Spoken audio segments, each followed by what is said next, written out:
This episode is sponsored by Jetstream Security. If you govern privacy or legal risk, you know the hardest AI question is who did what, with whose data, on what authority. Jetstream answers it. Every AI action attributable to an identity. Every output traceable to a purpose. See how at jetstream.security. The personal views expressed by our podcast guests are their own and are not legal advice or official statements by their organizations. Hello, my name is Debbie Reynolds. They call me the Data Diva. This is the Data Diva Talks Privacy podcast, where we discuss data privacy issues with industry leaders around the world with information that businesses need to know. I have a very special guest on the show, a fellow Chicagoan, Laura Pleskatcheva. She is a data privacy and AI governance operations expert. Welcome. Thank you, Debbie. Thank you so much for having me here. It's truly a pleasure. And I'm very excited to continue our conversation that we started at the Masters Conference, Masters of AI in Chicago.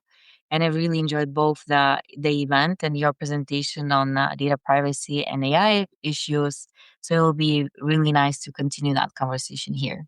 Oh, thank you. To me, these are fun because you meet the person in person and you talk, and then it's a chance to have like a more detailed conversation. But yeah, I thought the conference was really great. I thought it turned out really great. Well, your career fascinates me. I like the fact that you work in privacy and operations. And then I also like the fact that you transition from finance to privacy. And so I would love to hear that story and your background and why this area interests you. Sure. I'm really happy to share my background because my path into data privacy wasn't exactly traditional. So, as you mentioned, I came from finance to the data privacy world. So, I started in the corporate finance, and with years in finance, I realized that's not something that I want to do until I retire.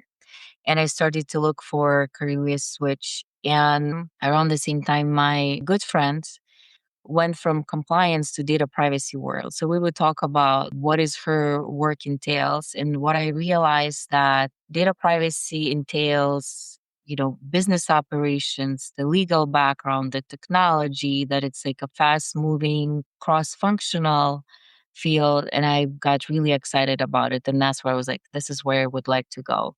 And then the opportunity presented itself. I made the transition without questioning, and I'm very happy that I did. I still enjoy, and I want to continue in the data privacy. It fits me.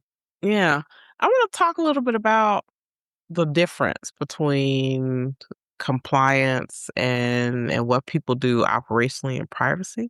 Because I feel like people who are on the outside, they really think about privacy as compliance, which it really, compliance can be part of it, but that's not the whole Mhm. picture of it. But what are your thoughts? For sure. So data privacy, we are very niche. It's not very common to meet data privacy professionals, but it's good to see that the field is growing and it's getting more and more attention, especially now with AI. So while we are not truly the whole compliance, but we play a very important role for people personally. And I think that's what it's a lot of times it's missing because we deal with personal data and it affects everybody we meet. So when I talk about what is the data privacy and why it's important, I always want to bring it to the personal level and to say, like, I'm not just to protect the company, I'm really to protect you and your rights. And that's what the data privacy is about. And it really started to resonate with people more and more. And I'm happy to see that switch. And again, because more news come out, more states have privacy laws. And I think it's a really good shift into people having a more understanding what privacy means. I think that's true. So are you seeing more just ordinary people either talking about it or thinking about privacy more? Your thoughts? Yes, to some extent. So just last weekend, someone asked me what I do, and I said data privacy, and they kind of give me a foggy look a little bit. And I said AI governance, and it's all of a sudden clicked. I'm like, oh, AI, okay, what does the governance entail? What does it look like? What about the personal data when we talk about AI? So I feel like when the topics are being brought to the broader audience and it's more widely discussed and people can make those connections. So now AI is like such a hot topic. Everybody knows about it. So then it's a lot easier to transition to talk about AI and then to talk about the data privacy because 99% of people now interact with open AI tools and they provide the personal data in whatever format that is and shares with AI tools. And it's a good moment to educate people about the risks and benefits of AI tool and personal use. Well, what do you think about operationalizing privacy? So, I think sometimes when people think about privacy, again, from like an outsider looking in, they think of it like, oh, there's a law or there's a regulation that we need to comply with, but they don't may not know what it is or how it applies to them or how to actually execute on that. But talk a little bit about that, the journey. So one of the keys, a couple of key skills that helped me to transition to from finance to data privacy world was project management and relationship building and influence. So when we talk about the law and an implementation, it's like a mini project every time, right? So we take the requirements and we build it into the execution. And that's something that the data privacy operations is responsible.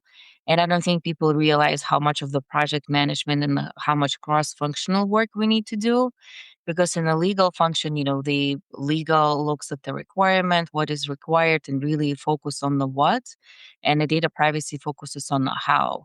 So anything that see externally, like you visit the site and you interact with a cookie banner, or you go on the web form and you provide your information, data privacy operations will ensure that that meets the requirements. So then that's how I tend to explain privacy operations because a lot of people think it's just a legal function, but really we translate from what to how, and we're ensuring that when we serve our customers or patients, we do it in a compliant way. So it's really the how for me when it comes to data privacy operations.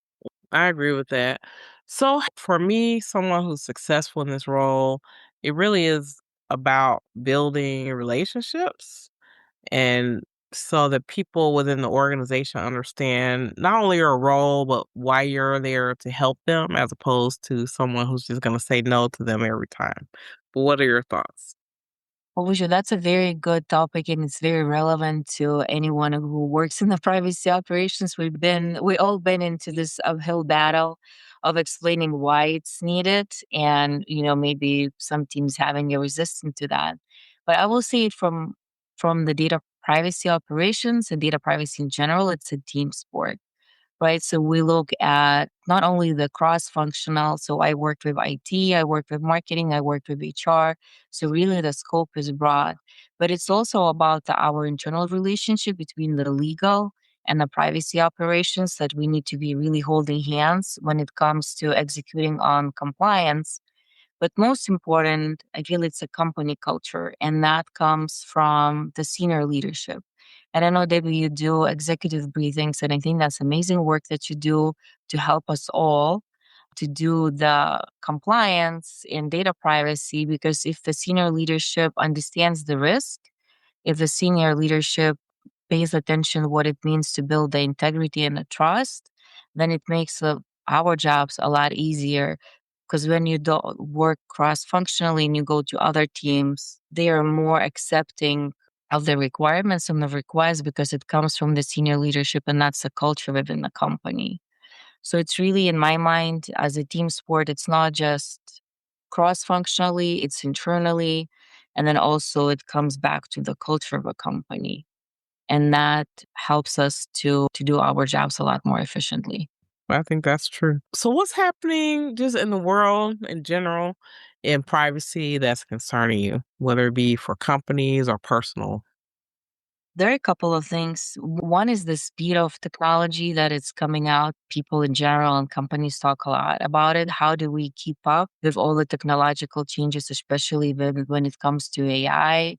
The speed, the nuances, the new things. I feel like technology is really ahead of the regulatory bodies. And, regulation is a bit behind. and technology is evolving very fast. So that concerns me, not just from the company perspective, but also from the personal use to understand the risk that come with a technology. I think that's like one of the things. Another, what I'm noticing across multiple companies and fields, that a lot of focus now is on AI, but data privacy as a field didn't go away. It still exists, right? And it's still important. And for companies to have kind of the equal attention to it, right? Because we see the regulatory bodies are still active and companies get fined. So data privacy and state laws didn't necessarily go away. So now we just have extra thing to, on top of data privacy, is to ensure that the AI is being done compliantly as well. I think so. I've heard a lot of companies say, well, we can do whatever we want with AI because there are no regulations. And it's like, but AI uses data and data is regulated, right? In Right. some ways. And then and even when there are gaps, like when like the US doesn't have a federal data privacy regulation, but what I'm seeing, and I want your thoughts, I'm seeing a lot of companies push down requirements to their third parties, saying, I have to align with GDPR in Europe, then I want you to align with them because that's part of our business practice. So basically, what I'm seeing is a lot more pressure, business to business, on making sure that companies are handling data correctly because that can not only it could it have regulatory implication, but then also business implication. What do you think? Oh, for sure. So vendor management and the third party risk management is a big topic. And how do you ensure that your vendors or the people that you work with, right, outside of your company and outside of direct influence, treat the data the same way you do, right? So a lot of companies spend time to draft really meaningful agreements, right, when it comes to data practices. But from data privacy operations, is like, how do you audit? And how do you really understand that whatever it wasn't put in place for data agreement or data protection agreement that actually happens in the real time and in the real world? And I think that we need to spend more time working on those relationships and building that trust between our company to company and not only company to customer. So we just talked about third party risk. What are some of the challenges that come in with third party relationships? So in my view, I can just give you my perspective. And this has just been evolving over time. And it's so funny to me because before a lot of data privacy regulations or requirements were coming down, a lot of times a third party would say, well, it's not my responsibility to do X with data because the parent company does whatever. And it's like, well, no, you have a shared responsibility. You don't have the same responsibility as maybe the parent company, but as a third party, you do have responsibility. So you can't just say, well, they take care of it and then we can do whatever. But what do you think? I really agree. Like the third party needs to be held accountable because they're extension of our company when it comes to processing and touching the data. So we spend, and I've seen companies spend a lot of time negotiating the contracts to really put the right protection in place. So you're protecting your company when it comes to outsourcing of a data, for a better lack of a description. And also it's your responsibility to protect your customers' data to ensure that the parties that you engage to and the vendors that they're really going to take care of that data. I'm glad that I'm seeing more of evolution and less pushback from third parties around that data handling and them having a better understanding of what their part is to play.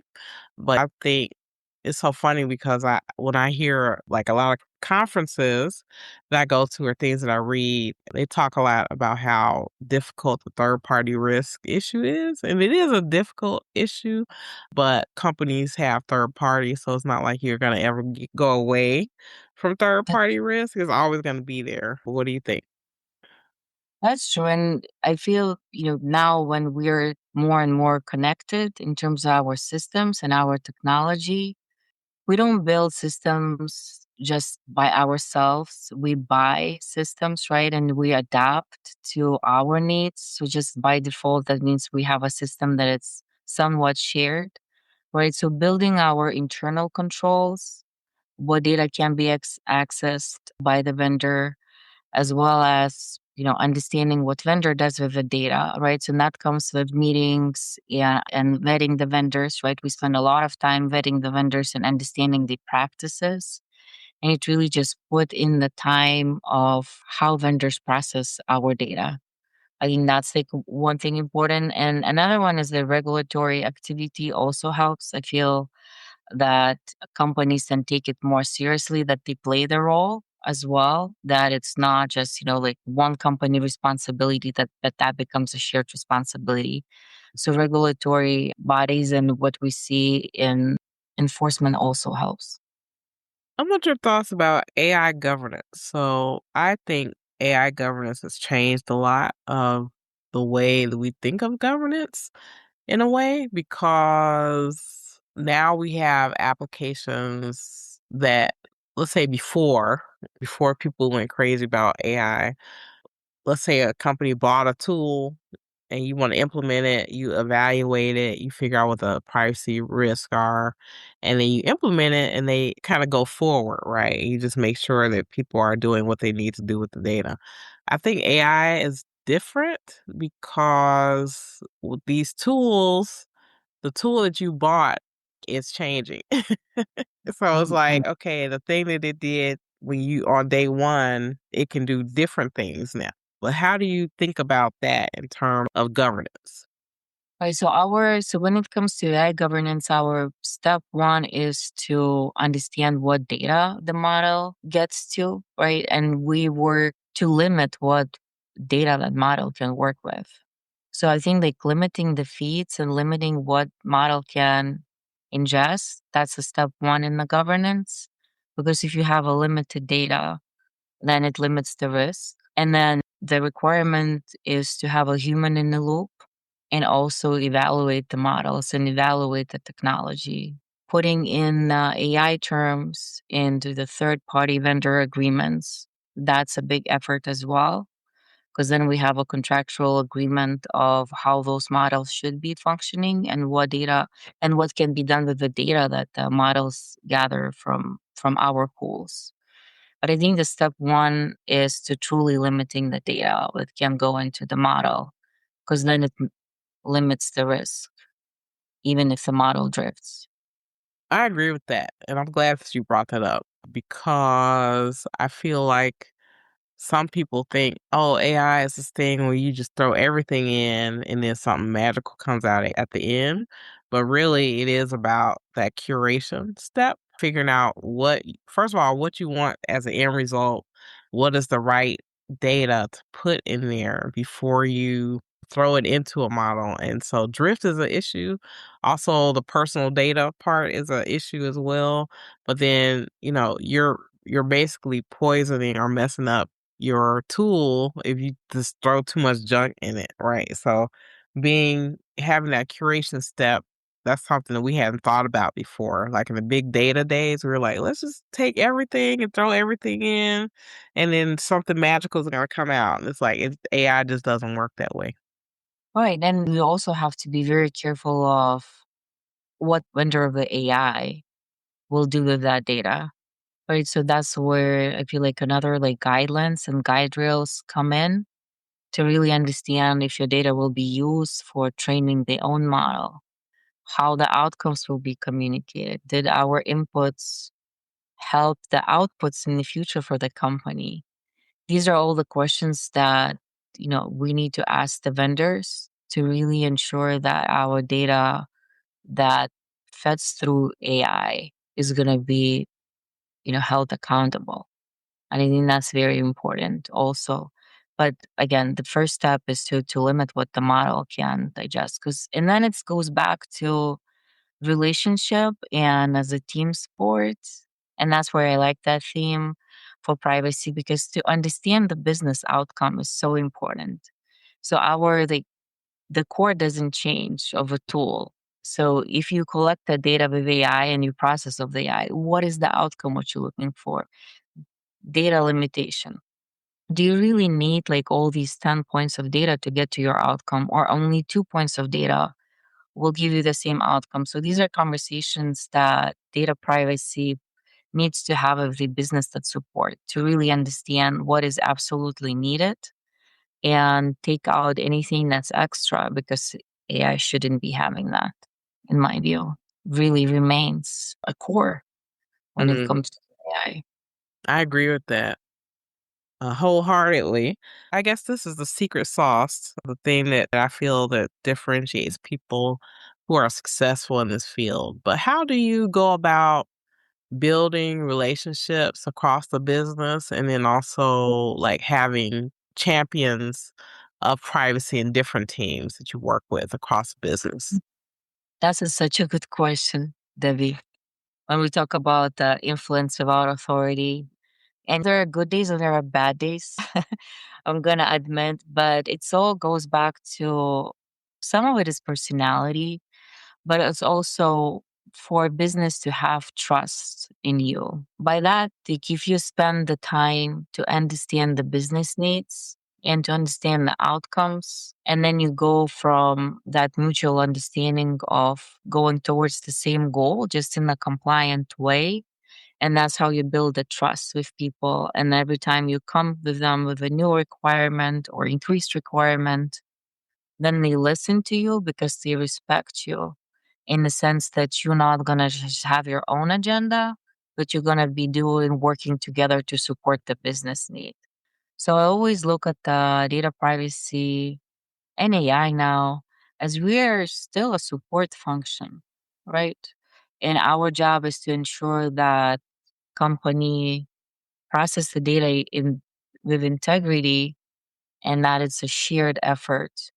But you also have to think about like what business needs. And once you have that mutual understanding, then the building the cross-functional relationship becomes a lot easier.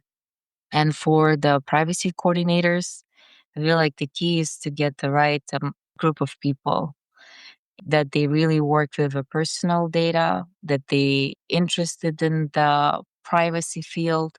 And a lot of it comes to education and the training for privacy coordinators, so then they can be extension to you across the teams when you're not present. And that's something that requires continuous work and continuous training. And then it helps to become like a tighter group. And you can't wait until you have like an emergency for that. It needs to be built up front, because if you show up, and a lot of it in relationship comes to building it up front, because when you come to something happen and it needs to be fixed, it's a bit too late and people might view it as it's not my job to do. Your emergency is not my problem. That's true.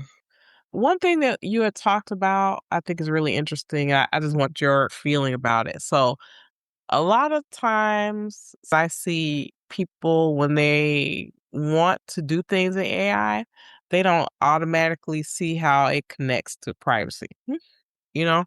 So, like, maybe company initiatives, they wanna, "Okay, we want this tool," and they may not exactly understand that they need to loop in the privacy person. But, I mean, how are you seeing this play out in companies? Are you seeing them like forge ahead of AI and then figure out, oh wow, well, we made this misstep and then now we have to talk to this privacy person? Or are they understanding at the beginning that as they're moving into these AI tools that they need to bring in or loop in the privacy folks? Well, let's take another great question, because it touches on the privacy by design. And for me, that's another core concept, that it's not new just because AI is new. Similarly to data minimization and limitation, that the privacy by design, that's something that needs to be built into the programs when AI governance comes. Because not all of the AI tools deal with personal data, but you need to incorporate the right questions and work with a business that is in front of the AI implementation, and you come in with your correct set of questions that might trigger the privacy review. And that's when we can talk about what data can be ingested, how it's going to be used, and everything else follows. But embedding the privacy by design process early on, I think that's the key that helps you to avoid any going back and misunderstanding later on. And then another thing with the AI models, I think these are, they are expensive and time consuming to build in. So going back and fixing it is going to be a lot more effort than asking the right question at the beginning of a process. So it goes back to the relationship and to a team sport as a theme of today's, right? So you need to know who is your business AI person, who takes in the cases, who look at the cases, and you need to work with them together to embed that privacy by design, to ask the right questions at the right time. And that's how the privacy becomes an equal partner when it comes to AI governance.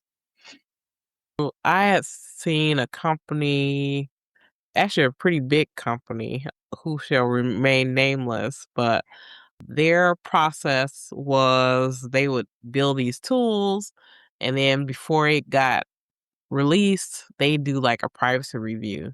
And then a lot of times, because they did it so late, they have to either not release the thing or they have to go back. And to me, it just seems like why waste all the time and money Why? when you could do that up front? What do you think? No, 100%. Because that's the core concept of a privacy by design. It's even outside of the AI. If you look at the just our day to day technology and systems that we use, if you talk to IT before the project begin to into existence, you can build so many guardrails to build a system or AI tool in a compliant way, and it's going to cost you a fraction of what it will cost to go back and do the change management and change the system. Then you have to go to vendors. It becomes a whole thing. So it's always the best thing is to look the privacy early. And that's like my messaging when I work with different groups and the privacy coordinators. I have my little chart of what personal data means. And I show it every in a lot of conversations that I have. I'm like, this is what the personal data. If you touch any of that, let me know. Let's evaluate it in the beginning of your project, not at the end, because it might be, a lot more time and effort consuming, and then everybody ends up unhappy. So let's keep everybody happy and look at the privacy before the projects go live, for sure. When you're trying to talk with groups and trying to get them to champion privacy, do you find at all that sometimes it is helpful to give personal examples? Like how data is handled in their own personal life? Does that help at all? For sure. So I introduced a new topic for me. It's a privacy in the news. And we talk about it, what it means to you personally. Like, do you feel like these laws to you as a person, do they make a difference? So the latest one, and as a great example, was for Maryland and regulation of dynamic pricing, where you cannot charge people less or more for the same carton of X just because you have their data. And people agreed that it's a good regulation. So it's not like legal, sometimes is viewed as a bit of an enemy, and we stop some activities. But when you go down to the personal level and you look from the consumer or patient side, would you want your data to be processed and used with integrity and ethics? And then I feel like then people really switch the thinking of importance of the topic, because we're not just looking at the company, we look at the person, and that makes a difference. I think it's a fascinating time to be in the technology because it's just so many things happening and the rapid pace of things happening. I'm glad that I was happy to see all the evolution in AI because to me became a more of an opportunity to understand or talk about why privacy was important and why, that data is important. And even your example about the price changes based on people's personal data, that does really hit home with people. Right. And again, like AI is like new and exciting, and everybody wants to be a part of it. We are still in the learning environment of how we can use it outside of a prompting. Right now, we talk about building agents, and there's a lot of buzz and excitement about the topic. But the core principles, for me, they remain the same. All right, it's a technology, but our job is to make sure that data is being used responsibly, what data goes into the models, privacy by design. So it's really, it's a new technology, but the core principles of data privacy remain outside of excitement around AI. So, Laura, if it were the world according to you and we did everything you said, what would be Mm. your wish for privacy anywhere in the world, whether that be human behavior, technology, or regulation? I will say from listening to your podcast, and I hear the responses, a lot of falls into regulation and human behavior, and I'm on the same page. I think where regulatory can do more is not about just passing the limitations on the company or more requirements, but really educating the public of what that means. So if someone accepts all the cookies, if someone clicks on that ad and submits the web form, they should be educated of what that means, what data they input, and what can happen to that data. And I think regulatory bodies can do more to educate the people to drive the human behavior, and then the companies will follow and technology will follow. So it's really where I want to see it's more education for people to have better understanding what their rights are. I think that's true because I feel like once people know, then they can make a decision. They can make the best decision for themselves about what technologies they want to use or how much data they want to share. Because I think a lot of times when people are using tools or different things, they're not imagining that their data could possibly be used for anything other than what they said it is being used for. So, just like the pricing example you gave in Maryland, like most people don't think they're like, why would someone be using my data in that way? Right. And so I think a lot of it, when I tell companies, whenever you're doing something that gets away from the benefit of the person, you're like entering like hot water. Hot water territory, because it's not just regulatory, it's also consumer trust as well. Right. And so that's something that we talk about in privacy, that privacy is really about building trust between the company and the consumer and educating consumer what that trust should look like. I think it's a big component of what regulatory can do. Excellent, excellent. Well, thank you so much. This is fantastic.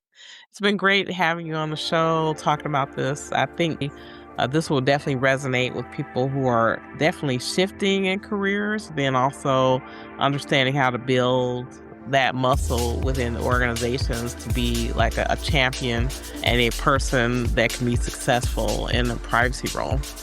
Thank you for having me here. It's a real pleasure to talk to you.